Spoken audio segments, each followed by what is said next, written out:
Hi everyone, so I wanted to do a bit of a quick run through on the Pine motion controller.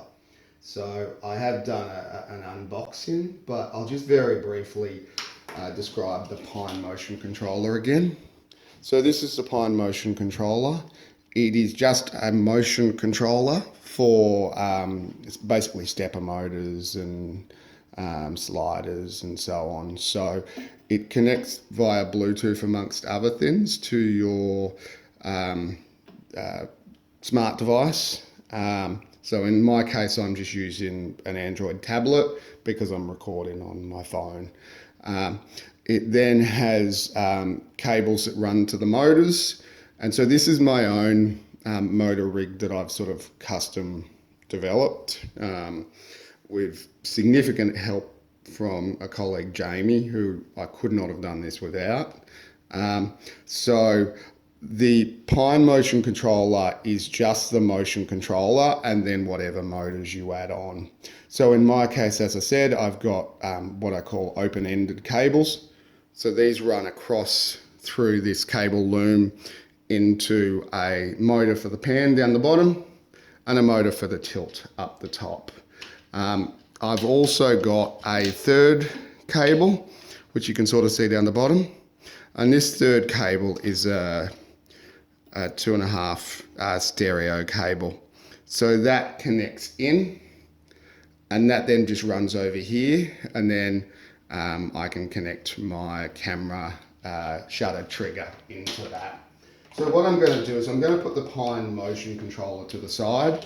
In my case, I've got pan to motor 1 and tilt to motor 2, and camera 1 goes over here. So the connection that I've got is a little bit finicky. So that's just one of those things that you sort of just got to bear in mind a little bit.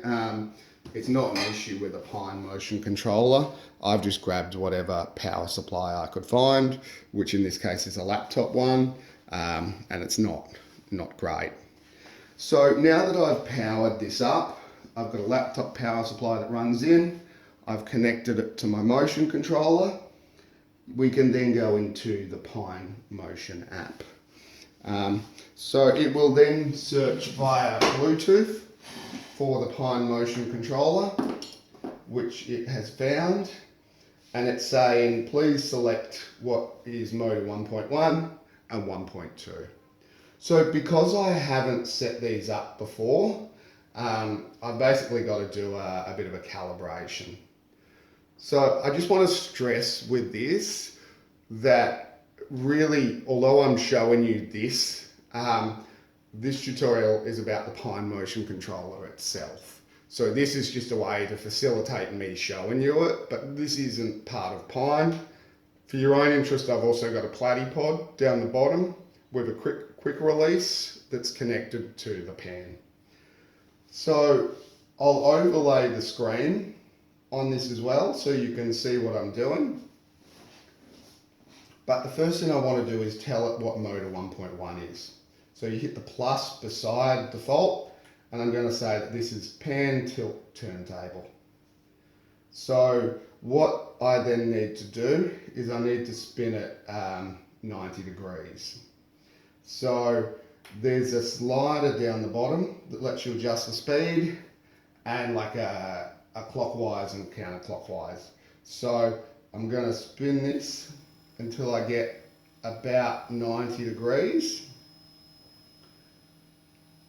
And this is just sort of, I suppose, an easier calibration mechanism they came up with.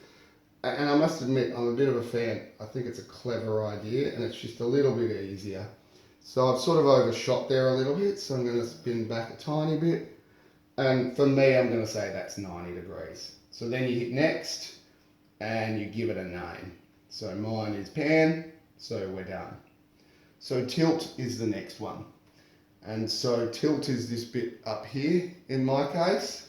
So again, I tell it it's tilt. And now I'm going to spin this about 90 degrees. So same thing again, hold the arrow until it's spun to about 90 degrees. You want to get this as close as you can, but you know, it's one of those things that may need some fine tuning.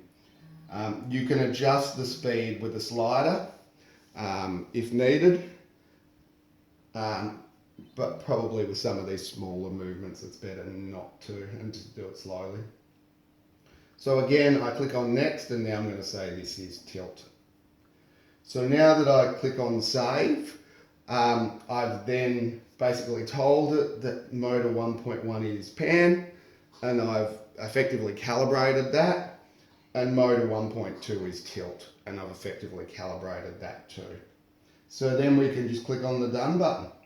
So that's now programmed which motors